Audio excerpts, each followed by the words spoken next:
আজি আমি আলোচনা কৰিম 100টা বিপৰীত শব্দ।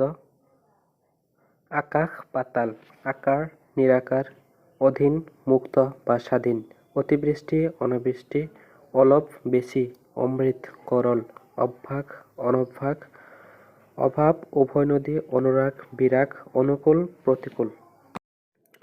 অধম উত্তম, আচল নকল, আচাৰ অনাচাৰ, আগ পাছ, আপদ বিপদ, আপোন পৰ, আধুনিক প্ৰাচীন, আন্ধাৰ পোহৰ, আনন্দ বিষাদ, আবাহন বিসৰ্জন।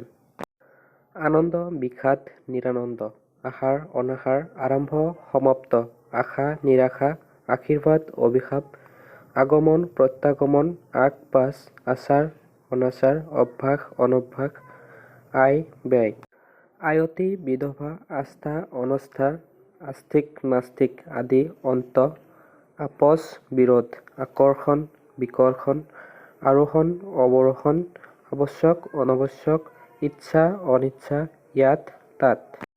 ইহলোক পৰলোক, ইহজন্ম পৰজন্ম, উচ্চ নীচ, উত্তম অধম, উত্তৰ প্ৰশ্ন বা প্ৰশ্নোত্তৰ, উন্নতি অৱনতি, উত্থান পতন, উপকাৰ অপকাৰ, উত্তীৰ্ণ অনুত্তীৰ্ণ, উপযুক্ত অনুপযুক্ত, উদয় অস্ত, উৰ্বৰ অনুৰ্বৰ, উপস্থিত অনুপস্থিত, উন্নত অনুন্নত, উৎসাহ নিৰুৎসাহ, ঊৰ্ধ্ব অধ, ওখ চাপৰ, ওচৰত দূৰত, ওপৰত তলত, বগা কলা।